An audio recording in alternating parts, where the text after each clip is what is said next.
संत का स्वभाव क्या है? आप कैसे पहचानोगे कि ये संत है या साधु है या सन्यासी है या तपस्वी है या साधक है? एक महात्मा का श्रेष्ठ लक्षण क्या है? जिसकी आत्मा नित्य प्रति भगवान के भजन में, भगवान के कीर्तन में, भगवत नाम में आत्मा नाचती रहे। ये इंद्रियां भले नाचे ना नाचे, हाथ अपने घूम रहे हैं ना घूम रहे हैं, पांव हमारे घूम रहे हैं ना घूम रहे हैं, हमारे नेत्र घूम रहे हैं ना घूम रहे हैं, हमारी जिह्वा घूम रही है ना घूम रही है, उससे मूल नहीं है। जिसकी आत्मा अंदर से नाचने लगे, आत्मा भगवान की अविरल भक्ति में झूमने लगे, आत्मा भगवान शंकर की अविरल भक्ति में रमने लगे, समझ लेना वही जगत में महात्मा है और वही महात्मा का सबसे बड़ा लक्षण है। भीतर से आत्मा संतुष्ट नहीं।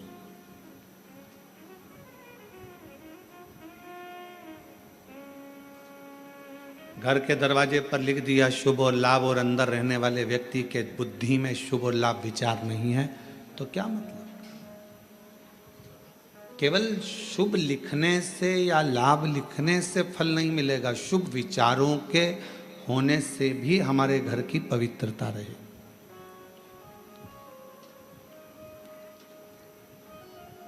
हमारे मन की पवित्रता को शुभ विचारों से ही श्रेष्ठ किया जा सकता है।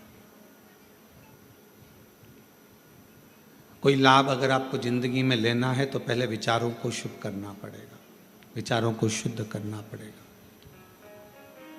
जब हमारे विचार, हमारी बुद्धि, हमारा चित्त ये श्रेष्ठ हो जाएगा, अच्छा हो जाएगा, तो फिर मेरा देव अधिदेव महादेव भी आपको कदम से कदम मिलाकर साथ देने के लिए तैयार खड़ा रहेगा।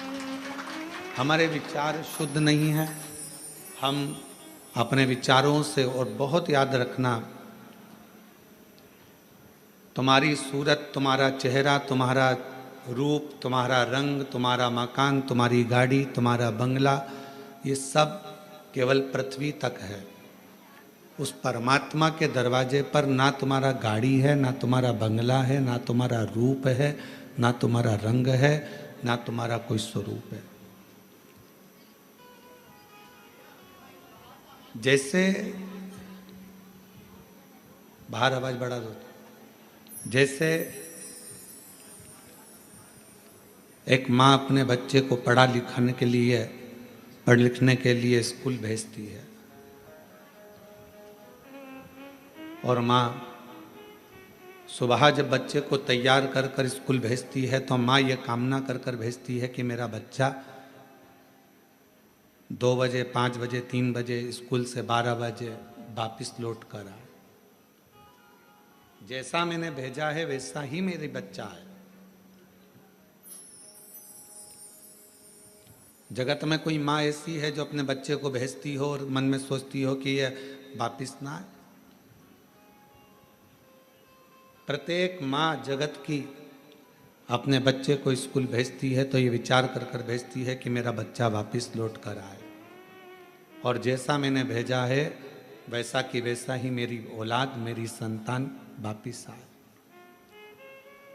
अब विचार करिएगा, माता पिता अपने बच्चे को भेजते हैं कि मेरा बच्चा स्कूल से जैसा है वैसा कि वैसा ही आए, उसी तरह परमात्मा भी, मेरा बाबा भोलेनाथ भी जब जन्म देता है, और जन्म देता है तो ये विचार कर कर भेजता है कि जितना पवित्र मैंने इसको संसार में भेजा है, मरने पर ये उतना पवित्र मेरे पास होगा। जितना पवित्र मैं इसको भेज रहा हूं, निर्मल मन से, हृदय से, चित्त से, अपने निर्मल स्वभाव से। एक बच्चा जब जन्म लेता है तो उसका स्वभाव कोई कपटी नहीं होता। एक बच्चा जब जन्म लेता है तो उसका स्वभाव कभी बेकार नहीं होता। एक बच्चा जब जन्म लेता है तो उसका स्वभाव कपटी नहीं होता, बेकार नहीं होता, वो छल करना नहीं जानता। बस जैसे परमात्मा ने एक बच्चे को जन्म दिया, उसका मन एकदम साफ है, शुद्ध है, उसके मन में कोई भेद नहीं है, उसके मन में कोई कपट नहीं है, उसके मन में कोई बेईमानी नहीं है, छल नहीं है। भगवान भी चाहता है जैसा मैंने तुझे भेजा स्कूल वैसा कि वैसा ही लौट कर आना, जैसा मैंने तुझे भेजा संसार में वैसा ही लौट कर मेरे पास आना, जैसा मैंने भेजा है तुझे। एक अविरल भक्ति के साथ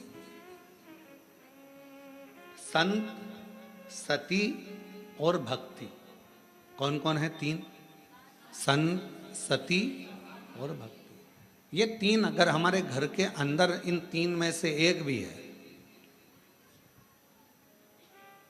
जरूरी नहीं कि कोई कपड़े बदल लेगा तो संत हो जाएगा, कोई माला पहन लेगा तो संत हो जाएगा, कोई जटा बढ़ाएगा तो संत हो जाएगा। संत का ये लक्षण नहीं है। संत का लक्षण है कि जहां रह रहा है, जिस स्थान पर रह रहा है, जहां वो है, वहां रहकर अविरल भक्ति को धारण करना। अविरल भक्ति, जहां वो निवास करे उस अविरल भक्ति को धारण करे।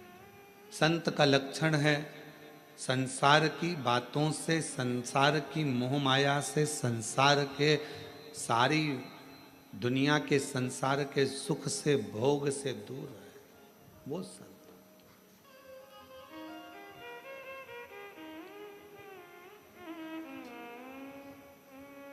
एक पतिव्रता धर्म का पालन करने वाली एक स्त्री, एक नारी अपने घर में रह रही है, परिवार का भरण पोषण में लगी है, बच्चों को पालने में लगी है। एक माँ ने एक प्रश्न किया, इन्हीं पत्रों में है, अभी आगे हम उसको पढ़ेंगे।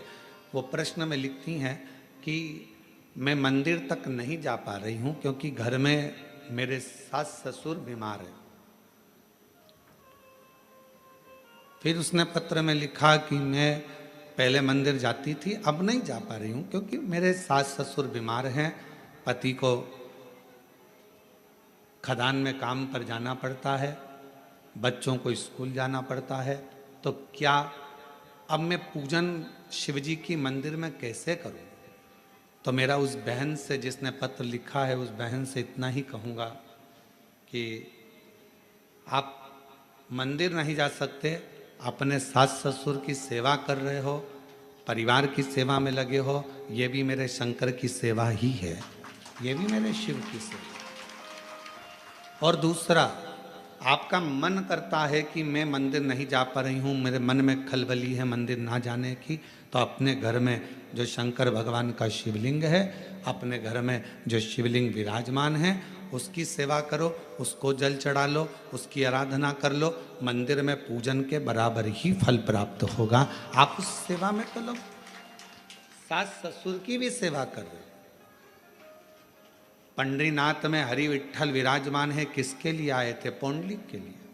पौंडलिक ने करा क्या था? अपने माँ बाप की सेवा, अपने माता पिता की सेवा।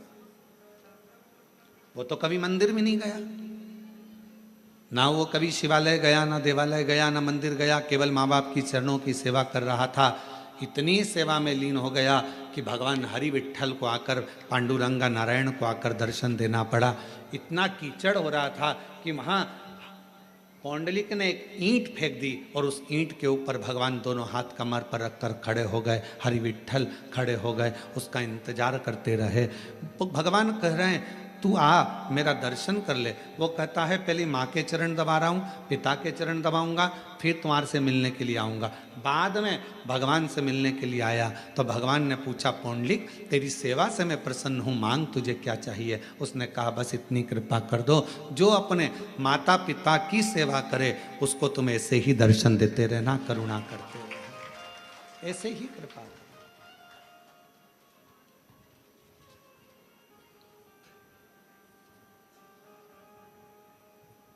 क्या करें हम? कोई कोई माताएं ऐसी हैं, कोई कोई भाई ऐसे हैं, कोई कोई जीजियाँ जीजा, मेरी बेटियाँ बेटा ऐसे हैं, मंदिर बहुत दूर है, जाएंगे कैसे कैसे? तो जहां अपना घर है, घर के अंदर जो शिवालय है उसकी भी आराधना कर सकते। घर में जो मंदिर है, घर में जो भगवान विराजना है, उसकी भी आराधना करो, साधना करो। कभी भी अपने घर के बच्चे को नालायक मत समझो, कभी भी अपने घर के बच्चे को हम हमेशा लायक ही समझो। अपने घर का जो बेटा है, कई माताएं अपने बच्चे से कह देती तुझ में अकल नहीं है, तुझ में अकल नहीं है, तुझ में अकल नहीं है। कई माताएं कह देती हैं अपनी अपनी बातों में, वो देखो उसका पति बेचारा इतना कर लेता है, उसका पति वैसा कर लेता है, और तुम तो घर में पड़े रहते हो, तुम्हारे से तो कोई काम बनता नहीं है, ये जाते नहीं बनता, वो काम करते नहीं बनता। अपने घर में, अपने परिवार में ये ना देखा जाए कि कौन कमजोर है। ठीक है, कोई कोई बच्चा पढ़ने में होशियार रहता है, कोई कोई किसी कला में होशियार रहता है। मेरा भगवान किसी को कम तो नहीं रखता, भगवान सबको लेवल बराबर बनाकर रखता है।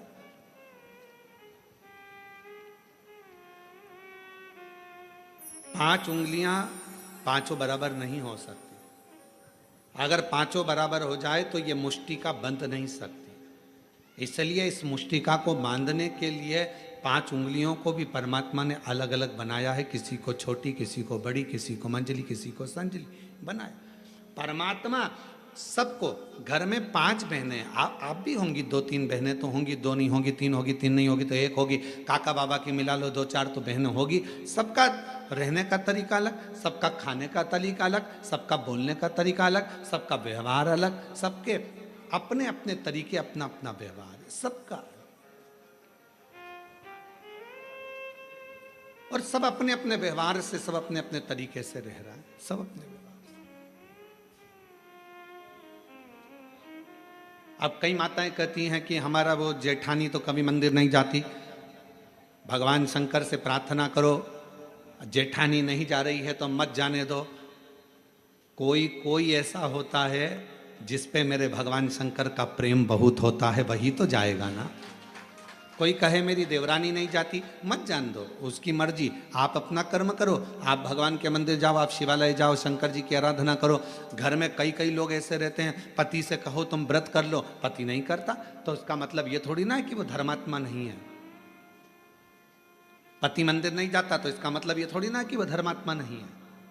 बेटे मंदिर नहीं जा रहे तो इसका मतलब ये थोड़ी ना कि बेटे धर्मात्मा नहीं है।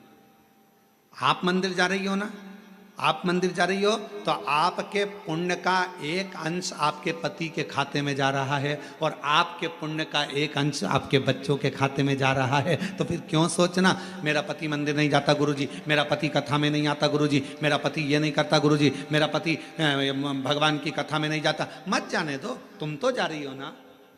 मेरी सास दिन भर घर में रहती है, वो कथा नहीं सुनती गुरुजी, टीवी चालू रहती है तो भी उसका मन नहीं लगता। मत लगने दो, तुम टीवी तो चालू कर दियो ना, तुम्हारा तो लग रहा है ना।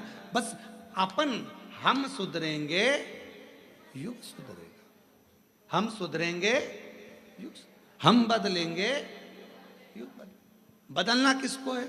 अपने आप को। जब हम बदलेंगे तो युग अपने आप बदल जाएगा। आपको देखकर एक ना एक दिन तुम्हारे घर में, एक ना एक दिन, तुम महीना 2 महीना कथा तो सुनो, एक आध दिन पति भी 5-10 मिनट टीवी के सामने बैठकर कथा सुन ही लेगा। तुम बदल कर देखो, वो भी बदलेगा। आप चाहती हो कि आपका बच्चा अच्छी पढ़ाई करे, तो आपको अपना मोबाइल पढ़ाई के समय पर, बच्चों को पढ़ाते समय अपना मोबाइल कहीं दूसरी जगह रख देना है, तब बच्चों को पढ़ाना है। मालूम पड़े बच्चों को लिखने को दे दिया, हाथ में तुम मोबाइल लेकर बैठ गई, बच्चा लिख रहा है, वो बच्चा कभी नहीं पढ़ पाएगा। उसका ध्यान अपनी मम्मी के मोबाइल में और मम्मी के ऊपर रहेगा। माँ जैसा करेगी बेटा वैसा करेगा। अपने मोबाइल को उठाकर तुमने रख दिया तो बच्चे को भी समझ में आ जाएगा मेरी मम्मी पढ़ाई को बहुत ज़्यादा मायना देती है, पढ़ाई के ऊपर प्रेशर देती है, इसलिए मुझे पढ़ाते समय मोबाइल हाथ में नहीं देती, मतलब मुझे पढ़ना है। फिर बच्चा पढ़ना प्रारंभ करेगा। माताएं हाथ में मोबाइल है, बच्चे से कहती पढ़, लिख लिख, A for apple, B for ball, जल्दी लिख। लिख रहा है? हाँ मम्मी। क्या क्या लिखा? A for apple, B for ball, ठीक है, C for cat, अभी तक नहीं लिखा, बैठा है इतनी देर से। अर्थात तुम्हारे मोबाइल चलाने से तुम्हारे बच्चे पर प्रभाव पड़ा, तुम्हारा ध्यान मोबाइल में था, बच्चे का ध्यान तुम पर था, तो वो लिख नहीं पाया। जब पूरा एकाग्र चित्त लगाकर अपने बच्चे को पढ़ाओगे तो वो बच्चा अपने आप पढ़ना प्रारंभ करेगा, दिल लगाना प्रारंभ करेगा, मन लगाना प्रारंभ करेगा।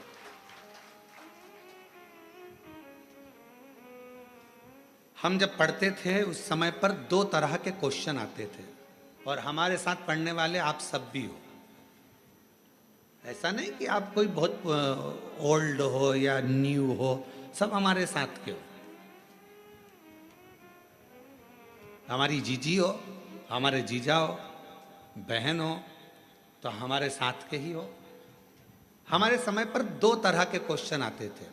एक क्वेश्चन आता था ऑब्जेक्शन, मतलब जैसे कहते थे कि एक प्रश्न के बहुत सारे उत्तर लिखे होते थे, 4 तरह के उत्तर लिखे रहते थे, और उसमें बताना पड़ता था कि इसमें से कौन सा उत्तर सही है, बोलिए।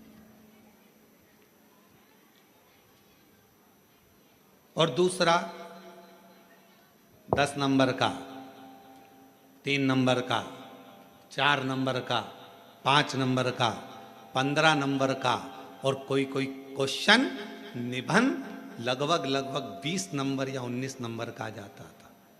अब समझदार कौन कहलाता था? जो छोटे छोटे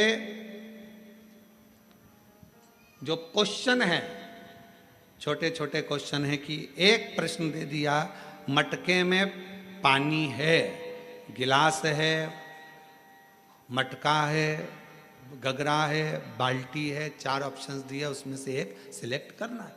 अब जो व्यक्ति पढ़ने में होशियार नहीं है, वो 4 में से एक छांटने में अपनी बुद्धि लगा रहा है, अपना विवेक देख रहा है कि मैं इसमें से क्या लिखूं, क्या हो सकता है। और वो कितने नंबर का? आधा नंबर का, मात्र आधा नंबर। और उसने पूरा समय वो जो क्वेश्चन थे उसमें छांटने में कि इसमें मटका लिख दूंगा, इसमें ये लिख दूंगा, फिर सोचा गलत हो गया, पीछे वाले ने इशारा करा 3 नंबर मतलब तीसरा, फिर किसी ने इशारा करा 1 नंबर, उसने फिर काटा, फिर लिखा। अर्थात वो उसमें रम रहा है, उसमें विचार कर रहा है। और एक बच्चा जो पढ़ने में होशियार था, उसने ये कमजोर प्रश्न तो बाद में देखे, सबसे पहले जो मेन प्रश्न थे जिसमें 19 number, 15 number, 5 number, 7 number, 8 number,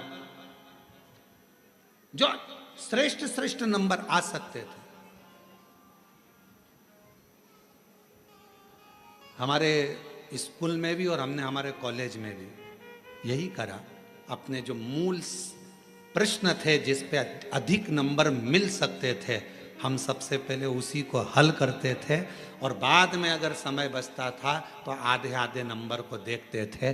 मूल होता है कि अपने ध्यान को एक प्रश्न में जिस पर नंबर ज्यादा हैं उस पर केंद्रित करना, अपने प्रश्न पर ध्यान को केंद्रित करना। और आज भी हम भले शिव महापुराण की कथा मेरे बाबा की करुणा से, शंकर भगवान करुणा से बाँच रहे हैं, शिव जी बाँच रहे हैं, शंकर जी की कृपा है, शिव जी ही बाँचने वाले, शिव ही कराने वाले और शिव ही सुनने वाले। पर आज भी ध्यान वही रहता है कि अपना ध्यान भगवान शंकर की भक्ति पर केंद्रित रखो, बस उस जगह से अपने ध्यान को नहीं हटाना। ये छोटे छोटे प्रश्न, ये छोटे छोटे सब्जेक्ट, तो ये छोटे छोटे क्वेश्चन तो आते रहेंगे, जाते रहेंगे। मूल है मेरा शिव, मूल है मेरा शंकर, मूल है मेरा शंकर। हम भगवान शिव को नहीं पहचानते। हम पूरे दिन, हमारे घर में जितने भी लोग हैं, पूरे दिन छोटे छोटे क्वेश्चन में उलझे रहते हैं। जरा सा पानी गिर गया, सास ने चिल्लाना चालू कर दिया, बेडशीट गिर गई, उस पर चिल्ला दिया, बर्तन झूठे रखे हैं, उस पर चिल्ला दिया। अरे अगर चिल्लाना ही है तो कोई बड़ा क्वेश्चन लाओ, कोई बड़ा प्रश्न लाओ जिस पे विवाद करना है। छोटे छोटी बात पर विवाद करते हो। ये जरा सा खाने पर विवाद कर दिया, रोटी ज्यादा बन गई तो विवाद, सब्जी फेंक दी तो विवाद, सब्जी में जरा सी मिर्ची जल गई तो विवाद, गैस की टंकी जल्दी खत्म हो गई तो विवाद, तेल जल्दी खत्म हो गया तो विवाद, मिर्ची जल्दी खत्म हो गई तो विवाद, पति आकर बोला कल ही तो सब्जी लाया था तो विवाद चालू हो गया। ये छोटे सब्जेक्ट है, ये छोटे क्वेश्चन है। इन छोटे क्वेश्चनों के लिए समय मत निकालो, बड़ा क्वेश्चन ढूंढो। लड़ाई करना है तो कोई बुलंद बात लेकर आओ जिसके पीछे लड़ाई हो। तो बात है, छोटी छोटी बात पे क्या लड़ाई करना। उसी तरह भगवान को पाने के लिए क्वेश्चन बड़ा, मतलब मन बड़ा करिए, शिव की ओर केंद्रित करिए। भगवान शंकर में मन लगाकर जब आप अपने हृदय से शंकर को पुकारोगे तो निश्चित है सारे क्वेश्चन अपने आप हल होना प्रारंभ हो जाएंगे, रिजल्ट अच्छा है। आप कर ही नहीं रहे। अपना केंद्र बिंदु आपने शिव को बनाया कहाँ है? आपने और हमने अपने केंद्र बिंदु को शंकर को नहीं बना पाए। अपने आप को हम शंकर से जोड़ नहीं पा रहे। हम केवल वस्तुओं से जोड़ रहे हैं, केवल वस्तुओं से। किसी ने कहा अभी मुहूर्त अच्छा नहीं है, मंदिर नहीं जाना चाहिए। फिर किसी ने कहा अभी काल घड़ी चल रही है, अभी ये काम मत करना। और मालूम पड़े श्वास अभी चल रही है और बाद में निकल गई तो कौन सा भरोसा? कैसे केंद्र करें? शंकर भगवान का एक नाम काल अधिपति महाकाल है। सबकी घड़ी बदल देता है, सबका समय बदल देता है, सबका चक्र बदल देता है, सबका काल बदल देता है। उसको महाकाल कहते हैं। अगर कोई कहे ये समय अच्छा नहीं, वो समय अच्छा नहीं, मेरे महाकाल बाबा का नाम लो और कदम आगे बढ़ाते चल जाओ, अपने आप सफलता मिलना प्रारंभ हो जाएगी। बोल बम का नारा है, महाकाल का नाम लो और आगे बढ़ते चले जाओ। शिव का नाम लो, आगे बढ़ते चले जाओ। शंकर का नाम लो, आगे बढ़ते चले जाओ। कैसे नहीं होगा? शिव को केंद्रित करो। बाबा से अपने हृदय की बात, अपने मन की बात शिव को समर्पित करिए। जब हम अच्छा सोचेंगे अच्छा मिलेगा, अच्छा कर्म करेंगे अच्छा प्राप्त होगा। संत, सती और तीसरे नंबर पर भक्ति। तीन है जो हमारे घर का भी कल्याण कर रहे हैं, परिवार का भी कल्याण कर रहे हैं, हमारे मोहल्ले का भी कल्याण कर रहे हैं, हमारी कॉलोनी का भी कल्याण कर रहे हैं, हमारी सोसाइटी का भी कल्याण कर रहे हैं और हमारे क्षेत्र का भी कल्याण कर रहे हैं। शिव महापुराण में अगर कभी पढ़ें या लिंग महापुराण का अध्ययन करें तो लिंग पुराण में एक बात मिलती है, जिस कॉलोनी, जिस गांव, जिस नगर, जिस ग्राम में शंकर भगवान का शिवलिंग, जिस सोसाइटी में, कॉलोनी में, गांव में, नगर में नहीं होता, शिव महापुराण की कथा और लिंग पुराण की कथा कहती है कि वहां का विकास होना बहुत कठिन हो जाता है। उसी तरह घर के अंदर भी अगर छोटा सा शिवलिंग है, एक छोटा सा शिवलिंग भी अगर आपके घर के अंदर है तो वो आपको तरक्की की ओर लेकर जाएगा।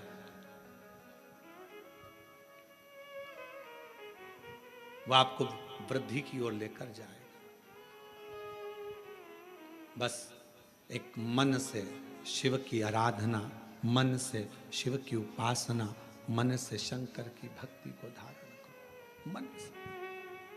और शंभु शरणे पड़ी मांगू घड़ी रे घड़ी, दुख काटो दया करी इन दर्शन आपो। शंभु शरणे पड़ी मांगू घड़ी रे घड़ी, दुख दया करीन दर्शन। शिव महापुराण की कथा कहती है अच्छा विचार, अच्छी सोच, अच्छा कर्म, अच्छा क्रम, यह हमारे जीवन को एक आनंद देता।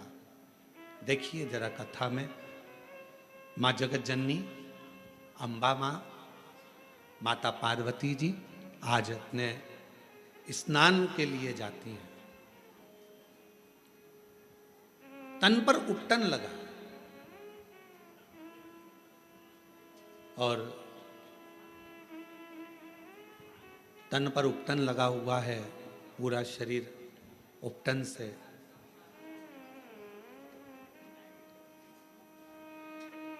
तभी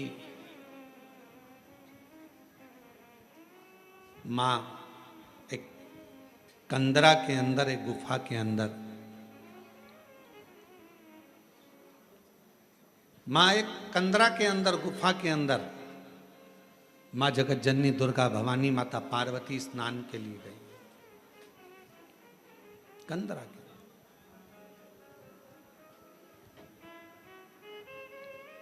तन पर उपटन है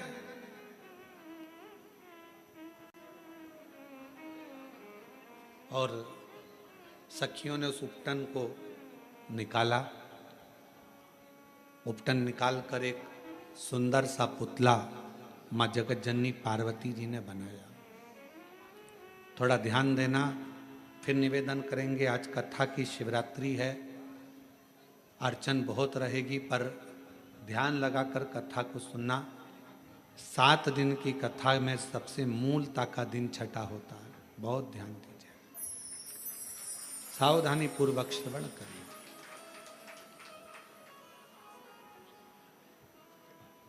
तन का उपटन निकाला। मां जगत जननी अम्बा दुर्गा भवानी ने, मां पार्वती जी ने उस उपटन से सुंदर एक पुतला का निर्माण किया। पुतला बना तो सखी ने कहा कि क्या इसमें प्राण आ सकते? क्यों नहीं, क्यों नहीं आएंगे? क्या इस पुतले में प्राण आ सकते हैं? क्यों नहीं आएंगे?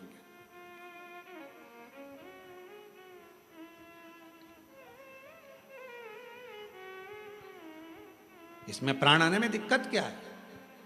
कई बार जो प्रश्न माता पार्वती जी के जीवन में आया, वही प्रश्न आपके जीवन में भी आता है। जितने ऑनलाइन कथा सुन रहे हैं, बड़ी सावधानी से सुनिएगा। जो प्रश्न माता पार्वती जी के सम्मुख में आया, क्या इस पुतले में प्राण आ सकते हैं? कई बार ऐसा प्रश्न आपके सामने आकर खड़ा हो जाता है, क्यों मम्मी तुम कथा सुनती हो, शिव जी के मंदिर जाती हो, क्यों तुम भगवान की आराधना करती हो, क्या ऐसा हो सकता है? तब माता पार्वती जी के सामने प्रश्न आया, क्या इस पुतले में प्राण आ सकते हैं?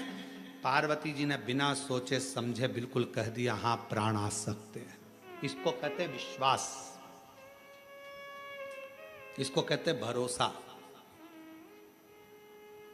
अब कोई आपसे कहे कि क्यों ये ऐसा हो सकता है क्या? क्यों मम्मी मैं डॉक्टर बन सकता हूँ? कल एक बच्ची, हम जब मिल रहे थे सब लोगों से, तो एक बच्ची कह रही थी मुझे आईएएस ऑफिसर बनना है। मैंने कहा बेटा क्यों नहीं बन सकते?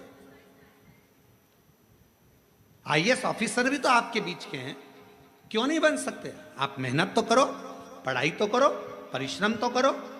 अपनी मेहनत को, अपने पढ़ाई को, अपनी परिश्रम को जब 4 तो आईएएस ऑफिसर भी बन जाओगी। उसने कहा गुरुजी बिल्कुल सही में, हाँ आप एक दिन बन जाओगी, आप मेहनत तो करो। पार्वती जी के सामने भी प्रश्न आया, क्या इस पुतले में प्राण आ सकते हैं? पार्वती जी ने बिना सोचे, जो विश्वास जब पक्का होता है, भरोसा जब दृढ़ होता है, तो मुख से निकल जाता है, बिल्कुल प्राण आ सकते हैं। क्यों नहीं आए? कई माताएं अपने अपने बच्चों को लेकर आती हैं, पति को लेकर आती हैं, किसी का हाथ नहीं चलता, किसी का पाँव नहीं चलता, किसी का शरीर नहीं चलता, तो वो कई बार प्रश्न करती हैं, क्यों गुरुजी ये मेरा बेटा बोलने तो लगेगा, ये मेरा बेटा चलने तो लगेगा? हम भी अपने पूर्ण भरोसे पर कहते हैं बिल्कुल। जब कई बच्चे दौड़ने लगे, कईयों का कैंसर ठीक हो गया, कईयों की किडनी ठीक हो गई, किसी का लीवर ठीक हो गया, किसी का थायराइड, किसी का शुगर, किसी का बीपी, किसी के 30 साल शादी को हो गए, किसी के 25 साल शादी को हो गए, उनको औलाद हो गई, तो इसको नहीं हो सकता? सब होगा। विश्वास अगर पक्का है तो गूंगा भी बोलता है, विश्वास यदि पक्का है तो बहरा भी सुनता है, विश्वास यदि पक्का है तो लंगड़ा भी चलता है, और विश्वास यदि पक्का है तो लूला भी काम करता नजर आता है। एक विश्वास की दृढ़ता भी तो होना चाहिए। आपका भरोसा ही दृढ़ नहीं है, और जितने शिव भक्त कथा को श्रवण कर रहे हैं, जितने शंकर जी के भक्त इस पवित्र कथा का लाभ ले रहे हैं, जितने ऑनलाइन कथा सुन रहे हैं, जितने कोरबा की इस पवित्र धरा पर बैठकर कथा सुन रहे हैं, अपनी बुद्धि में एक बात बिठा लेना, अगर शंकर भगवान को एक लोटा जल चढ़ाते हो, शिव जी की आराधना करते हो, और तुम्हारा पति, तुम्हारे बच्चे, तुम्हारे घर के लोग तुमसे कहें ऐसा हो सकता है मम्मी, क्यों नहीं हो सकता, होगा, एक शब्द मुंह पर आना चाहिए, ना शब्द नहीं, हाँ होगा, तो मम्मी ये हो जाएगा, होगा, क्योंकि शंकर जी पे लोटा भरकर जल चढ़ाने वाले की एक ना एक दिन वाणी भी सिद्ध हो जाती है, वाणी भी सिद्ध हो जाती है। शिव महापुराण की कथा कहती है प्रतिदिन तुलसी, जैसे प्रतिदिन तुलसी खाने वाले का, प्रतिदिन तुलसी का पान करने वाले का, तुलसी को लेने वाले का, जैसे बेलपत्र प्रतिदिन खाने वाले का, जैसे शंकर भगवान पे चढ़े हुए जल का रोज आचमन करने वाले की वाणी एक दिन सिद्ध हो जाती है, सिद्ध वाणी हो जाती है, और वो जो बोलता है, जो वो बोलती है, वो पूर्ण होता ही है, वाणी सिद्ध होती है।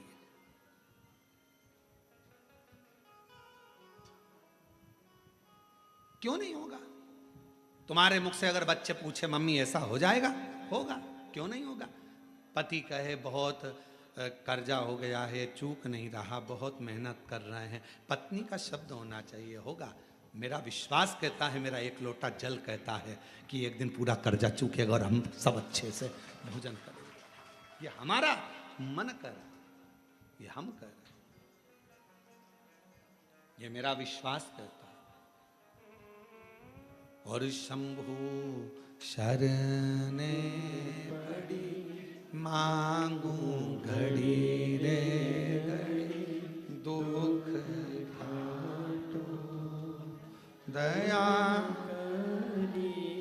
दर्शन आपो। ओ शंभु शरण पड़ी मांगू घड़ी रे घड़ी, दुख काटो दया दर्शन आपो। शिव महापुराण की कथा कहती है, जब भक्ति का पुण्य बढ़ता है तो भगवान छप्पर फाड़ कर देना प्रारंभ करता है। भक्ति का पुण्य बढ़ता है तब भगवान छप्पर फाड़ कर देना प्रारंभ करता है, और जब व्यक्ति का पाप बढ़ता है तो भगवान थप्पड़ मार कर लेना प्रारंभ करता है। भक्ति का पुण्य बढ़ा तो भगवान ने छप्पर फाड़ कर देना प्रारंभ करा, और पाप बढ़ना प्रारंभ हुआ तो फिर थप्पड़ मार कर लेना प्रारंभ किया, वापिस लिया परमात्मा, कालगति को घुमाते। मत बुरे कर्म कर बंदे वरना पछताएगा, भगवान की आंखों से तू बच नहीं पाएगा, तू बच नहीं पाएगा। अरे ओ अज्ञानी मत कर नादानी, अरे ओ अज्ञानी मत कर नादानी, तेरे कर्म का फल भी तू ही पाएगा, जैसा किया तूने तेरे आगे आएगा। मत बुरे कर्म कर बंदे वरना पछताएगा, भगवान की आंखों से तू बच नहीं पाएगा, तू बच नहीं पाएगा। अरे ओ अज्ञानी मत कर नादानी, अरे ओ अज्ञानी मत कर नादानी। सखी कह रही है पार्वती जी की, ये पुतले का निर्माण करा है, क्या इस पुतले में प्राण आ सकता है? क्यों नहीं, प्राण आएगा।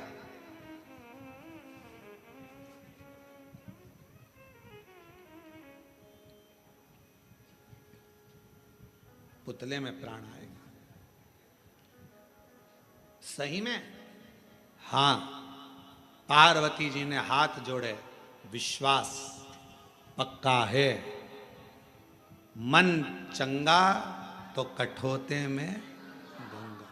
मन चंगा होना चाहिए।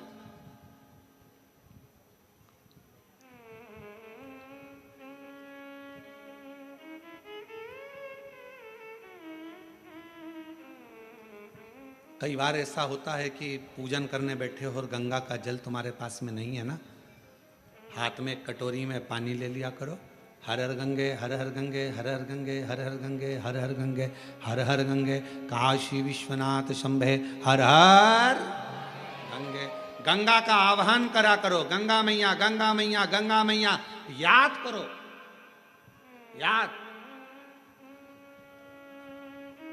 पहले के समय में एक बात कहते थे, थोड़ी सी भी वो हिचकी चलती थी, तुरंत कह देते बेटी याद कर रही है, माँ याद कर रही है, भाई याद कर रहा है। हिचकी चलने पर हाथ में कटोरी में जल लो और गंगा का आह्वान करो, हर हर गंगे हर हर गंगे हर हर गंगे हर हर गंगे हर हर गंगे, काशी विश्वनाथ शंभे हर हर गंगे। जो गंगा का आह्वान करा वो सादा जल नहीं रहेगा, उस जल को पीकर देखो और जो कटोरी में जल है उसको पीकर देखना, दोनों में अंतर हो जाएगा, क्योंकि गंगा भाव से उस कटोरी के अंदर प्रकट हो गया, भाव से।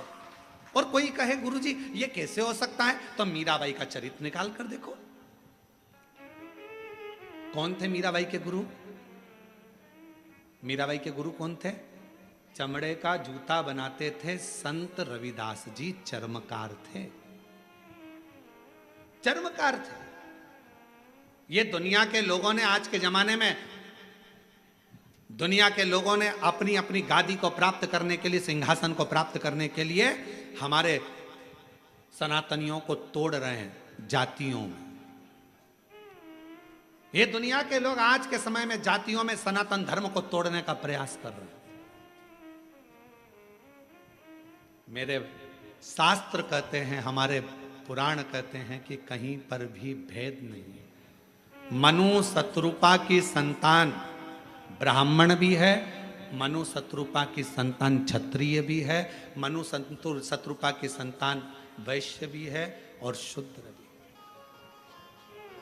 ब्राह्मण क्षत्रिय वैश्य शूद्र ये सभी मनु शत्रुपा के। आप भी मनु शत्रुपा के, हम भी मनु शत्रुपा के। सारा संसार जितने मनुष्य का दर्शन कर रहे हो, सबकी माता पिता सबके पूर्वज एक ही हैं, मनु और शत्रुपा। उन्हीं के संतान आप और हम सब हैं, उन्हीं के संतान।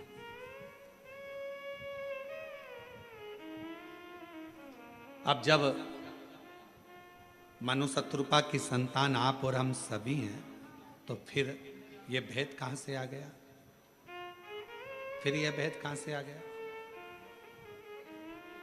जब मनु शत्रुपा की संतान आप भी हैं, मनु शत्रुपा की संतान हम भी हैं, तो फिर भेद कहां से आ गया? कौन बड़ा कौन छोटा, कौन गरीब कौन अमीर, ये भेद भगवान की कथा नहीं करती है, यह हमारा शास्त्र नहीं करता, यह हमारी पुराणे नहीं करती। आप भी मनु शत्रुपा की संतान हैं, हम भी मनु शत्रुपा की संतान हैं। इसलिए जितना भी जगत है, जितने भी सब एक मनु शत्रुपा की संतान है, उसमें कोई भेद नहीं है। भगवान शिव का पवित्र कथा वर्णन कर रहे हैं। यह ना सोचा जाए कि अपने मुख से विश्वास का एक प्रतिबिंब शब्द प्रकट होना चाहिए, एक विश्वास का। माता पार्वती जी से कहा, माँ जगत जननी जगदम्बा जी, पार्वती से उनकी सहेली ने कहा क्या ये हो सकता है?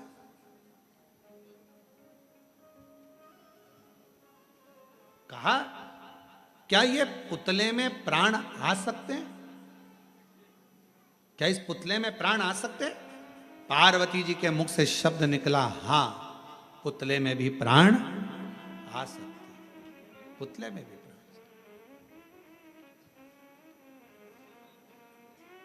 ये विश्वास, ये दृढ़ता और यही भरोसा पूर्ण होना चाहिए। शंकर भगवान पर जल चढ़ाने वाले व्यक्ति का सबसे मूल है उसका विश्वास, उसका भरोसा।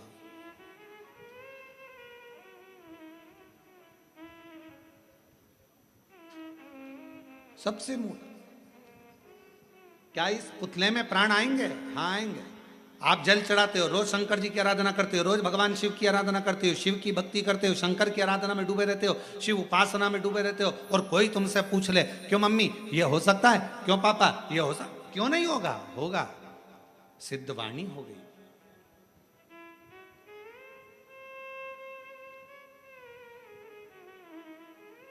क्यों नहीं हो सकता?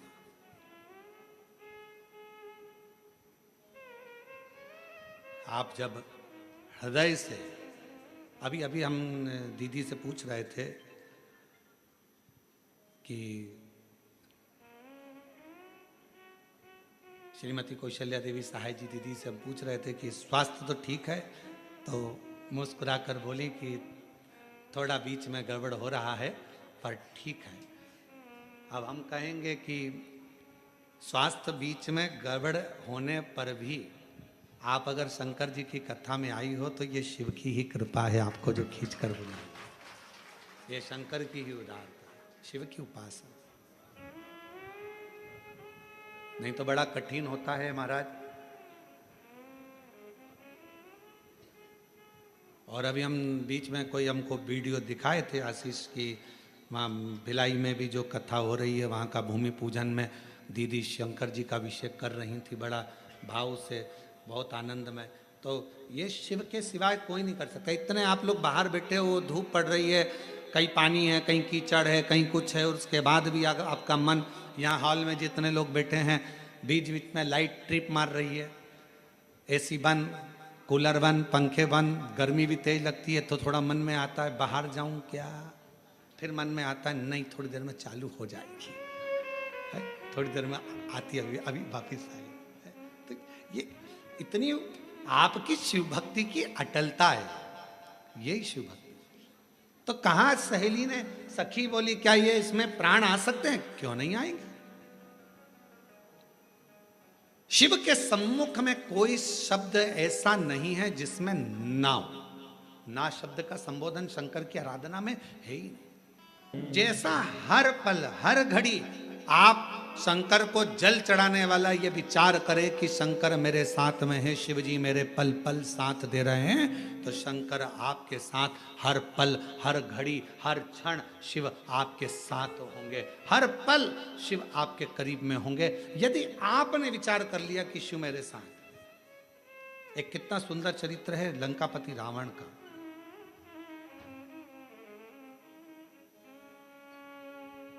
एक दिन लंकापति रावण से भगवान शिव जी ने कहा कि तू कुछ मांग, कुछ मांग ले, तेरा मन हो जो मांग ले। लंकापति रावण ने कहा बस मांगू एक ही चीज,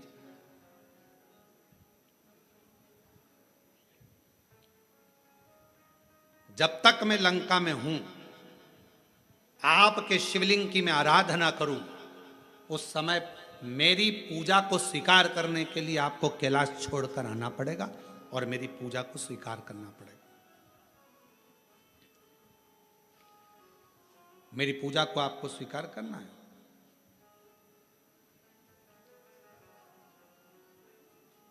ठीक है, बाबा भोलेनाथ जी ने कहा जैसी तेरी इच्छा। जब जब लंकापति रावण जल चढ़ाता था, भगवान शंकर कैलाश छोड़कर रावण की लंका में आकर जल को स्वीकार कर लेते थे। रावण बेलपत्र चढ़ाता, भगवान शंकर उस बेलपत्र को स्वीकार कर लेते, बेलपत्र को स्वीकार। लंका का राजा रावण शिव की आराधना में तल्लीन रहता, जब जब स्तुति कहता, भगवान शंकर उसकी स्तुति सुनने के लिए आ जाते। तुरंत उसी समय उसी पल उसी घड़ी शंकर को आना पड़ता था शिव जी। और आज भी श्रीलंका में कैलाशेश्वर महादेव का एक मंदिर है श्रीलंका के अंदर। आज भी जहां लंकापति रावण जिस शिवलिंग की आराधना करता था और कैलाशपति भगवान शंकर उस शिवलिंग के पास में आकर खड़े हो जाते थे सेवा को लेने के लिए, आज भी वो वहां पर विराजमान, आज भी। और शिव जी की बड़ी कृपा हुई है जो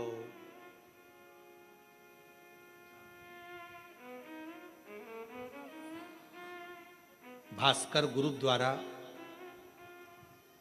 श्रीलंका में वही शिवलिंग की साक्षी में, कैलाशेश्वर महादेव की साक्षी में,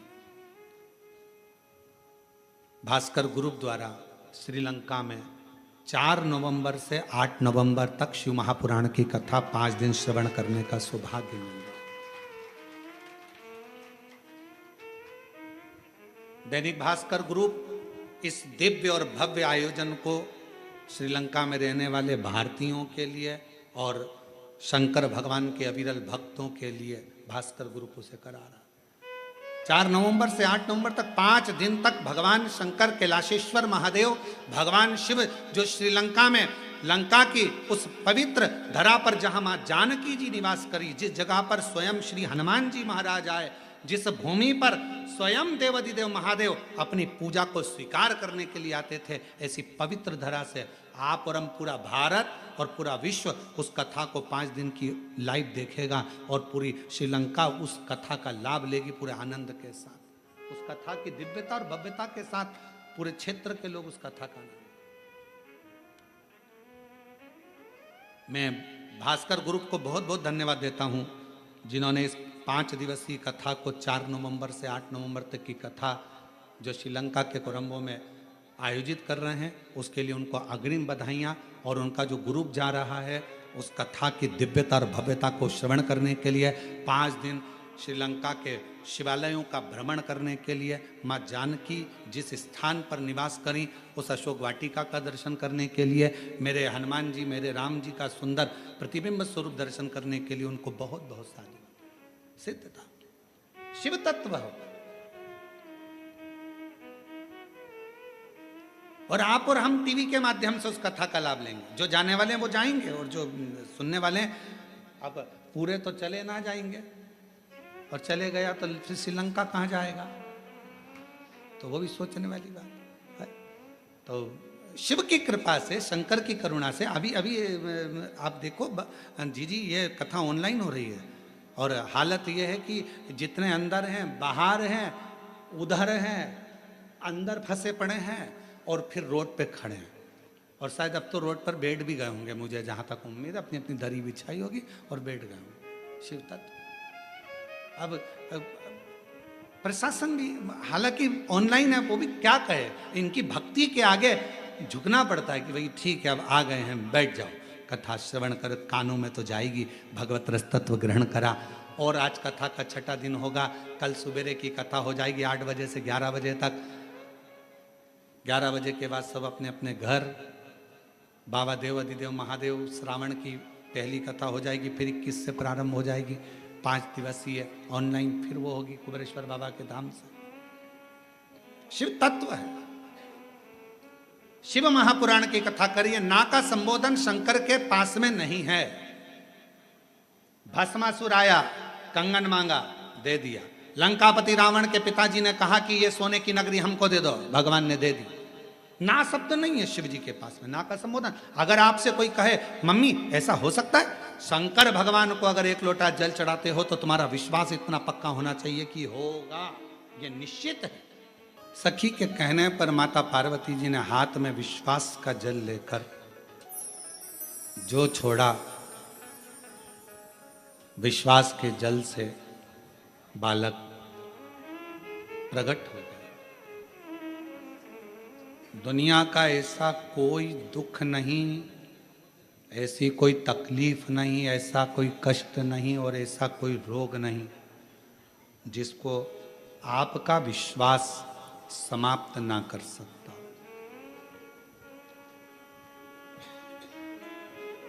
यदि आपका विश्वास अगर पक्का है तो दुनिया में ऐसी कोई तकलीफ नहीं जो समाप्त नहीं हो। दुख मिटेगा ये निश्चित है।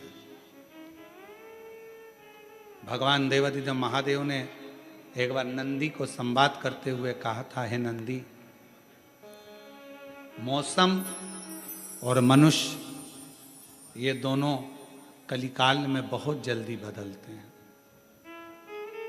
कलयुग में कब बारिश में इतनी तपन हो जाए, बारिश में गर्मी पड़ जाए, कब ठंड में पानी गिर जाए, कब गर्मी में ठंड पड़ जाए, मौसम का और मनुष्य का कोई ठिकाना नहीं, कोई ठिकाना।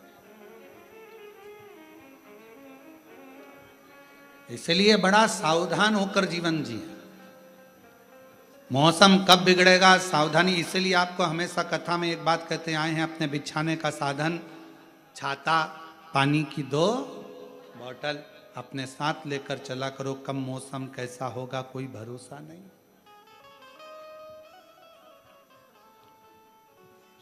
और जो लोग हैदराबाद में 13 अगस्त से 17 अगस्त तक जो भी हैदराबाद तेलंगाना के आसपास के शिवभक्त कथा श्रवण करने आए, वो भी सावधानी पूर्वक।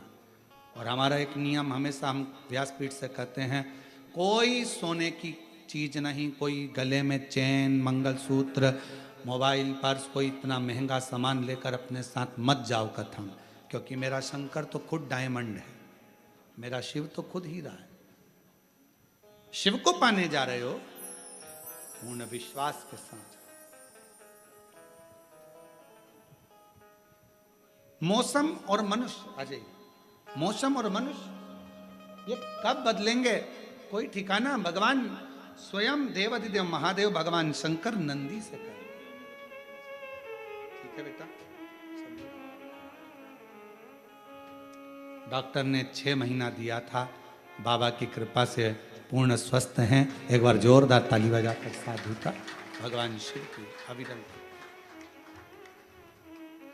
शिव शिव है। मौसम और मनुष्य कब बदलेगा कोई ठिकाना नहीं। इसलिए अपनी तैयारी पूर्ण रखो, पूर्ण तैयारी, उस तैयारी के साथ चलिए। शिव महापुराण की कथा कहती है, भगवान शंकर का चरित्र कथा है, शिव तत्व कथा है। भगवान शंकर की कथा कहती है, पार्वती जी के विश्वास से बालक प्रकट हो गए और बालक को बिठाया दरवाजे पर। पार्वती जी गई स्नान करने, कोई आए उसे रोक देना।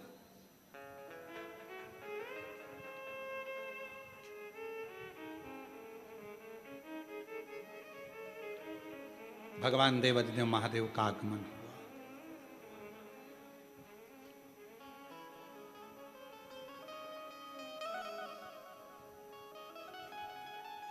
भीतर शिव जी आने लगे, रोका, अंदर नहीं जाने दूंगा। और कितना कभी कभी ऐसा नहीं कि ज्ञान केवल व्यासपीठ से ही प्राप्त हो, कभी कभी ज्ञान अपने घर में रहने वाले सदस्यों से भी प्राप्त हो सकता है। अपने घर में जो परिवार के सदस्य रहते हैं, कभी कभी वो भी ज्ञान दे जाते हैं। एक बार हम कुबेरेश्वर धाम पर, बाबा के धाम पर बैठे हुए थे और साइड में एक परिवार के लोग आए होंगे पूजन करने के लिए। तो परिवार वालों ने कहा अपनी ट्रेन शाम की है, अपन अभी भीड़ हो रही है, बाद में अपन पूजन कर लेंगे।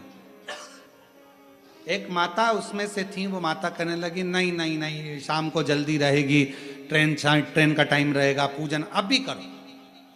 सबने पूजन सवेरे के टाइम कर ली, फ्री हुए, चल दिए।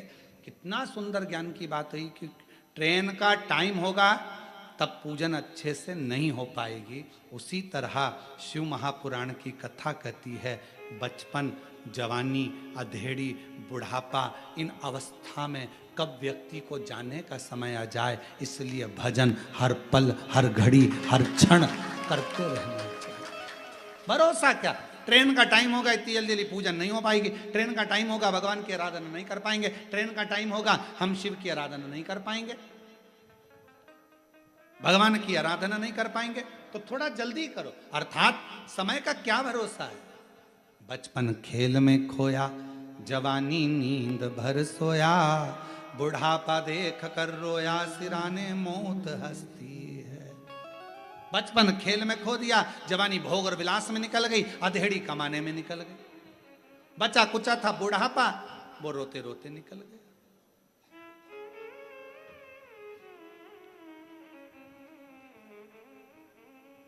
छत्तीसगढ़ में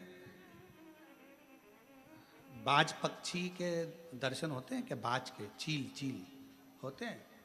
अच्छा, जो बाज पक्षी होता है ना, उसकी उम्र होती है लगभग 70 से 100 साल। कितने साल का होता है? उसकी पूरी उम्र होती है 100 साल। बाज पक्षी की, चील की उम्र होती है। पर 40 वर्ष की अवस्था जब बाज पक्षी की आती है तो उसके जो शरीर है, कंधे हैं, पंख हैं, वो काम करना बंद कर देते हैं। 40 वर्ष की अवस्था जब बाज पक्षी की होती है, चील की होती है, उसकी चोंच काम करना बंद कर देती है, उसके नख काम करना बंद कर देते हैं, उसका पंख उड़ना बंद कर देता है। क्यों? 40 वर्ष की आयु में बाज पक्षी के मरने की तड़फन जैसी उम्र हो जाती है कि वो 40 वर्ष की आयु में एक समय, 6 महीने का एक समय ऐसा आता है उस बाज पक्षी का कि उसको तड़पना पड़ता है, मरने के लिए मौत को मांगता है। मौत। 2 चीजें रहती है बाज पक्षी के पास में 40 वर्ष की उम्र के बाद, या तो वो मर जाए या संघर्ष कर कर आगे, जम के बोलो, आगे बढ़ जाए। 40 वर्ष की अवस्था में बाज पक्षी के पास 2 चीजें रहती है, या तो वो मर जाए या फिर आगे बढ़ जाए। तो जो समझदार पक्षी होता है वो घुट घुट कर मरने की जगह एक ऊंचे कहीं पहाड़ पर जाता है, जंगल में जाकर अपनी चोंच को पत्थरों से घिस घिस कर, पत्थरों पर टोच टोच कर चोंच को तोड़ देता है। दर्द तो वैसे भी होना है मरने का उसको, क्योंकि वो जब शरीर के सारे अंग बेकार हो जाएंगे तो तड़फेगा तड़फेगा, मरेगा, सड़ेगा। तो उसने सोचा कि क्यों ना चोंच तोड़ दो, चोंच तोड़ देता। फिर वो बाज पक्षी अपने हाथों से अपने पंखों को नोच नोच कर तोड़ देता है। फिर वो पक्षी अपने नखूनों को पत्थर से तोड़कर तोड़ देता है। केवल हड्डी का ढांचा रह जाता है, आंखों से केवल देखता रहता है, शरीर पर कोई पंख नहीं रहता, मांस का लोथड़ा रहता है। शरीर इतना बेकार हो जाता है, तड़पता है, मौत जैसा तड़पन होती है, तड़पन। पर आखिरी में वो हिम्मत करता है।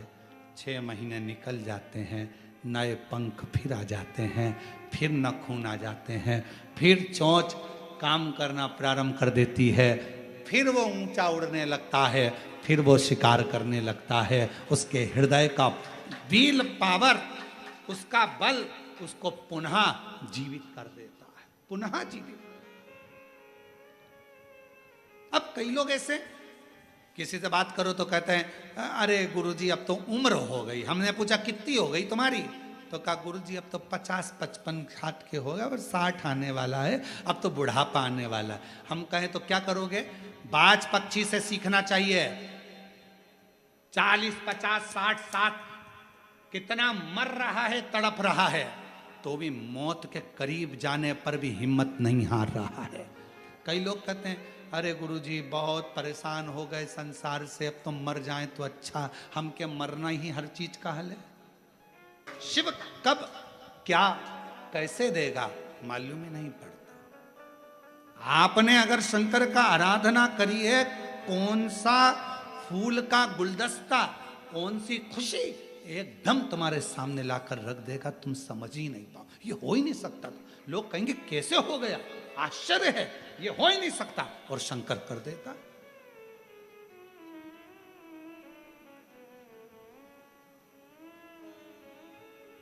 शिव शिव है, शंकर शंकर। ये कैसे हो सकता है? कई बार सोचने में आ जाता है, कई बार विचारणीय हो जाता है कि एकदम इतने ऊंचे पद पर पहुंच जाना, इतने ऊंचे पद पर बैठ, ये सोचा ही नहीं था। पर तेरी कृपा का क्या है भरोसा, कब किस पर जरा जरासी। क्या कब देगा, कैसे देगा? मेरे ओघड़दानी, मेरे शंकर भगवान, मेरे त्रिकालदर्शी, मेरे कैलाशी, मेरे भगवान, नित्य कृपा करने वाले। सामने भगवान शंकर हैं, शीश कटने का बारी है, त्रिशूल उठा लिया, मेरे मार्ग से हट जा, मेरे मार्ग से हटो, हटते नहीं। आखिरी में मेरे शंकर भगवान ने त्रिशूल उठाकर शीश काट दिया। विनायक का शीश कटा, वो शीश मां जगत जननी की गोद में जाकर गिरा। मां क्रोध में लाल हो गई, मेरे पुत्र को, मैंने इसको पुत्र वश